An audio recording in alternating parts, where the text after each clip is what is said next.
I'm gonna have to boot up this game if I'm gonna have to make this video, aren't I? Hello? Bro, you good? Huh? Where do we even begin with this one? Imaginarium Theater. It took us 4 years and now we're here. We now have a new endgame mode for Genshin Impact, and let's just say that most of the people being disappointed is an understatement.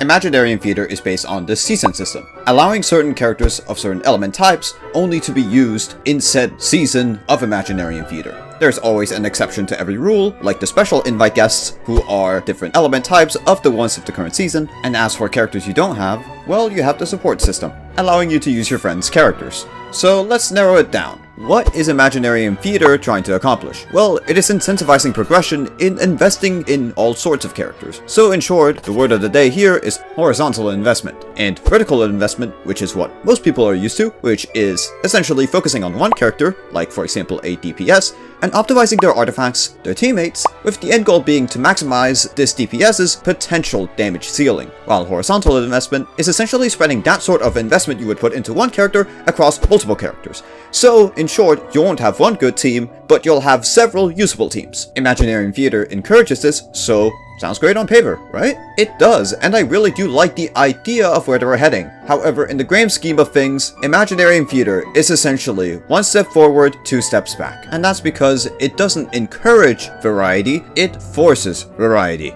simply by forcing which characters are allowed to be used. And not only that, there's also a level requirement for the highest difficulty. Sure, you could get by with the support characters, the special guests if you're lucky to have those characters, and you might be fine. But what if you don't? Well, it's time to get to the grind.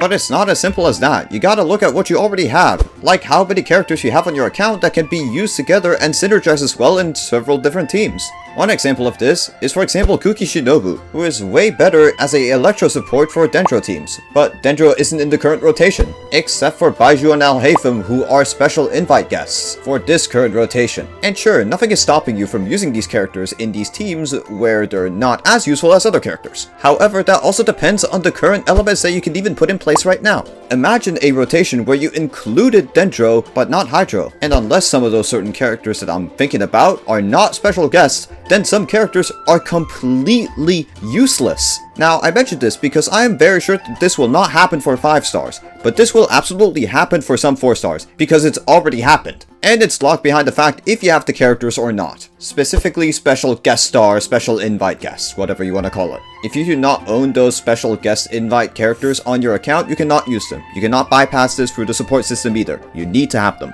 Sure, we will know this ahead of time, but that's also the problem. Sure, you will need to invest in these characters right now for this cycle, but once that's done, you will also need to do that for the next season. Or maybe you don't need to. It depends, and that's where I think the problem lies. With the current state of Genshin Impact, I honestly don't feel like we are given enough rewards to build this amount of characters in this short amount of time. Unless you are already a long-term player, this is not an issue for you, as you've probably already invested in a bunch of different characters over time. That covers a bunch of different elements. But for somebody who has started playing Genshin Impact a little bit later than everyone else, and hasn't played since day one, since a bunch of those people are probably not really playing Genshin Impact right now, to be honest, they will face a short-term struggle in building enough characters for Imaginarium Theater. As a new season pops out, they will need to invest in new characters, and it also becomes a question whether or not they have enough of those characters to even play the game mode itself. But enough of that. So let's sit down and say we get to the grind. We've built up our characters. We've now finished our artifacts. We have different teams. We enter Imaginarium Theater with preparation, excitement, and a declining mental state. And we are presented with Labyrinth Warriors at home. I feel like it's also a fucking disservice to call it Labyrinth Warriors at Home too. The gameplay of Imaginarium Theater is really straightforward, and not in the way that you would want it to be straightforward. For what it incentivizes and for what kind of gameplay you are presented and what sort of options you have, it is incredibly lackluster. Enter a battle, get the points, and then use the points on certain buffs. Do you want to invite a character? Do you want to maybe get a Wondrous Boon, which are just basically buffs you know in Spiral Abyss, and the free cash, which is just a free thing. I don't really... And that's where one of the other problems lie. And it's especially clear when you're just playing Imaginarium Theater. These scenarios you're put in don't really feel that different from Spiral Abyss. It's the same trash mobs, it's the same scenarios, it's the same bosses, but just, I need to kill this with a charge attack. Holy epic gaming, this changes everything. The fact that it doesn't really feel that much different from Spiral Abyss, but with limited character usage and slightly more roguelike, which at the end of the day is really just luck based at the end, whether or not if you can adapt on the fly or if you make decisions that were, well, smart to make at the time. Like for example, keeping a character, not using this character, saving this character for this floor, and so on. Like saving points so you can invite a character that you so happen to really need at this floor right now because it so happened to be that it was a character you could invite. A run in Imaginarium Theater doesn't really feel that accomplishing. It just felt like I basically just had enough characters. I got to invite the right amount of characters. I got the right buffs. It's hollow.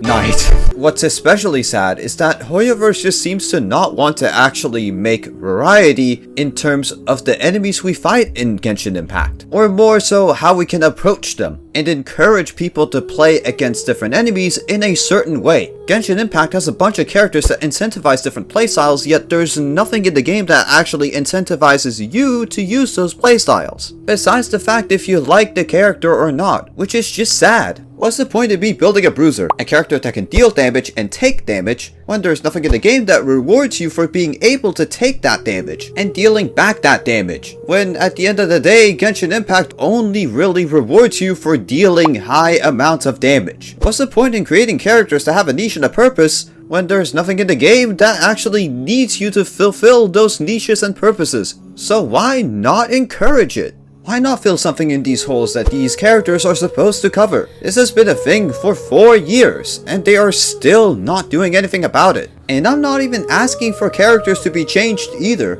I'm asking for ways you can make these characters feel even more rewarding to play. Yet Hoyoverse is just actively so stubborn about not doing anything like that. The more the merrier. Enemy variety in Genshin Impact is seriously showing itself right here with Imaginarium Theater. The amount of enemies that actually require you to use certain characters is so minimal. And then there's a bunch of enemies that encourage you to use certain characters, but you don't need to because of the focus of Genshin Impact's vertical investment. So besides Imaginarium Theater, I don't really need to actually use these characters at any other point, because the game has no other place for them besides Imaginarium Theater. And even when you use them in Imaginarium Theater, you know it's not the right place for them, because you know the potential of these characters if they actually had something to use their potential on. And that's why Imaginarium Theater is a failure. It forced variety, it failed to create variety, despite needing so much horizontal investment. And if you share the same sentiment, consider subscribing and liking the video. I do these sorts of videos all the time. I'm here to tell you how it is. And leave your thoughts in the comments about what you think about Imaginarium Theater.